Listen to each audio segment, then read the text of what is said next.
सिंह और दिल्ली के सीएम अरविंद केजरीवाल के करीबी संजय सिंह के बीच आजकल पाइप को लेकर खींचतान चल रही है। वहीं अगर बात उत्तर प्रदेश के पंचायती राज विभाग की करें तो यूपी के 58,189 ग्राम पंचायतों में ग्राम सचिवालय बनाने की योजना शुरू की गई है। यूपी की राजनीति में उठापटक लगी हुई है। आपको दिखाते हैं ये खास रिपोर्ट के जरिए। नमस्कार, स्वागत है आपका। आप देख रहे हैं के न्यूज। मैं हूं आपके साथ मनीष पांडे। एक बार फिर हाजिर हूं आपके सामने में कुछ चटपटी और अटपटी खबरों को लेकर। यूपी के सीएम योगी आदित्यनाथ के करीबी मंत्री महेंद्र सिंह और दिल्ली के सीएम अरविंद केजरीवाल के करीबी नेता संजय सिंह के बीच इस समय पाइप की खींचतान चल रही है। दरअसल संजय सिंह ने यह आरोप लगाया है कि उत्तर प्रदेश में जल शक्ति मंत्री महेंद्र सिंह ने एक विवादित और दागी कंपनी को यूपी में हजारों करोड़ के पाइप सप्लाई का कॉन्ट्रैक्ट दे दिया है। अब इस बात को लेकर मंत्री जी और उनके समर्थक बिगड़ गए हैं।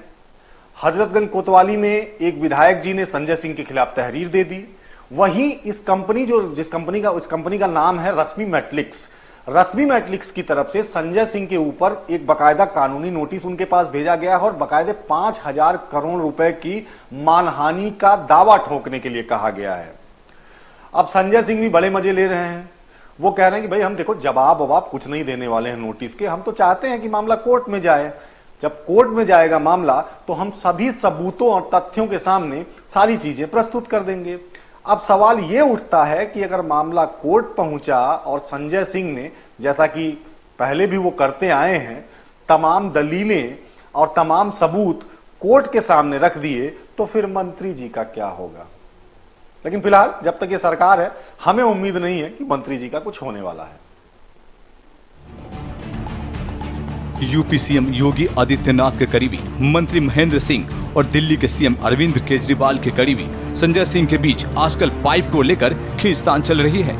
राज्यसभा सांसद अजय सिंह ने उत्तर प्रदेश के जल शक्ति मंत्री पर काफी गंभीर आरोप लगाए हैं। संजय सिंह का कहना है कि जल शक्ति मंत्री ने जल जीवन मिशन में हजारों करोड़ का काम रश्मि मैट्रिक्स नाम की कंपनी को दे दिया गया है और रश्मि मैट्रिक्स कई राज्यों में घटिया आपूर्ति करने की वजह से ब्लैक लिस्टेड है।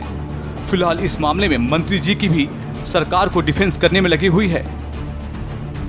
दूसरी खबर उत्तर प्रदेश की पंचायती राज विभाग से है। दरअसल उत्तर प्रदेश के पंचायती राज विभाग ने उत्तर प्रदेश के 58,189 ग्राम पंचायतों में ग्राम सचिवालय स्थापित करने की योजना बनाई है। इन ग्राम सचिवालय को बाकायदे सुसज्जित किया जाएगा, हाईटेक बनाया जाएगा। सरकार की तरफ से यहां कंप्यूटर भेजे जा रहे हैं, बाकायदे इंटरनेट की व्यवस्था होगी और साथ ही साथ हर ग्राम पंचायत में एक युवक को रोजगार भी दिया जाएगा, जिसे लगभग तकरीबन 6,000 रुपया निर्धारित किया गया है कि महीने का मानदेय दिया जाएगा। इस योजना की शुरुआत दरअसल पिछले महीने 25 जुलाई को बाकायदे प्रेस कॉन्फ्रेंस करके पंचायती राज विभाग के अफसरों ने की। लेकिन अब मामला फंस गया है। मामला इस तरह फंस गया है कि उत्तर प्रदेश में बहुत सी ऐसी ग्राम पंचायतें हैं जहां पर जो ग्राम सचिवालय हैं वहां बिजली ही नहीं है। अब आप ही सोचिए, जब बिजली ही नहीं होगी तो फिर कंप्यूटर कैसे चलेगा, इंटरनेट कैसे चलेगा, वहां डेटा एंट्री ऑपरेटर जो सरकार नियुक्त करने जा रही वो काम कैसे करेगा।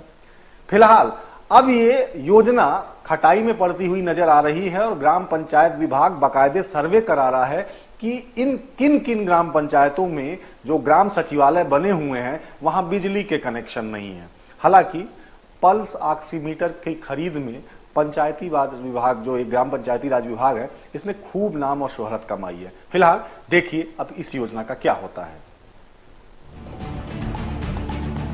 उत्तर प्रदेश में 58,189 ग्राम पंचायतें हैं जो त्रिस्तरीय पंचायती राज व्यवस्था की सबसे महत्वपूर्ण कड़ी है। लेकिन आजादी के बाद से लेकर अब तक ये पंचायतें अपना कार्यालय स्थापित करने एवं चलाने में असमर्थ है। फिलहाल आजादी के 75 वर्षों बाद यूपी सरकार को इन पंचायतों की चिंता सताने लगी है। पिछले महीने 25 जुलाई को पंचायती राज मंत्री भूपेंद्र चौधरी, अपर मुख्य सचिव पंचायती राज मनोज सिंह और यूपी की अपने आप में चर्चित हो रही IAS ऑफिसर किंजल सिंह, जो कि विभाग की निदेशक है, इन सब लोगों ने बाकायदा प्रेस कॉन्फ्रेंस करके ऐलान किया था कि अब ये पंचायतों में हाईटेक बनाएंगे। तीसरी जो हमारी खबर है वो भी थोड़ी सी राजनीतिक ही है। दरअसल उत्तर प्रदेश में एक नेता हैं संजय निषाद। निषाद पार्टी के राष्ट्रीय अध्यक्ष हैं और पिछले काफी समय से उत्तर प्रदेश की राजनीति में चर्चा में बने हुए हैं, फिर चर्चा में आ गए हैं। दरअसल कल वो दिल्ली पहुंचे थे और दिल्ली पहुंचकर उन्होंने भारतीय जनता पार्टी के राष्ट्रीय अध्यक्ष जेपी नड्डा और केंद्रीय गृह मंत्री अमित शाह से मुलाकात की। हालांकि अरमान तो उनके बहुत बड़े बड़े हैं। पिछली बार जब केंद्र में कैबिनेट विस्तार हुआ था तो वो ये आस लगाकर बैठे थे कि उनके जो सुपुत्र हैं प्रवीण निषाद सांसद हैं, उन्हें शायद मोदी जी अपने मंत्रिमंडल में शामिल कर लेंगे, लेकिन ऐसा हुआ नहीं। उनके जो दिल के अरमान थे वो पता नहीं कहां कहां से किधर किधर से बह गए। फिर बताया जाता है कि उन्हें दिल्ली दरबार से यह आश्वासन मिला कि आराम से आप उत्तर प्रदेश जाइए, भारतीय जनता पार्टी के साथ खड़े होइए और योगी जी का जो कैबिनेट विस्तार होगा उसमें आपकी पार्टी को या आपको हम बाकायदे विधान परिषद सदस्य की एक सीट भी देंगे और मंत्रिमंडल में शामिल भी कर लेंगे। लेकिन योगी जी ने तो मंत्रिमंडल विस्तार किया ही नहीं। अरविंद शर्मा याद होंगे आपको, जिन्हें मोदी जी ने भेजा था, उप मुख्यमंत्री बनने आए थे, उनका क्या हो गया? बेचारे 2 साल नौकरी बची हुई थी, वो छोड़ के उत्तर प्रदेश में उप मुख्यमंत्री बनने आए, लेकिन योगी जी ने उन्हें एक तरह से आप समझिए कि उपाध्यक्ष बना डाला। फिलहाल अब संजय निषाद हैं। संजय निषाद भी काफी चर्चा में है। संजय निषाद एमएलसी की सीट और कैबिनेट में शामिल होने का सपना तो लेके आए थे, लेकिन मंत्रिमंडल विस्तार टल गया।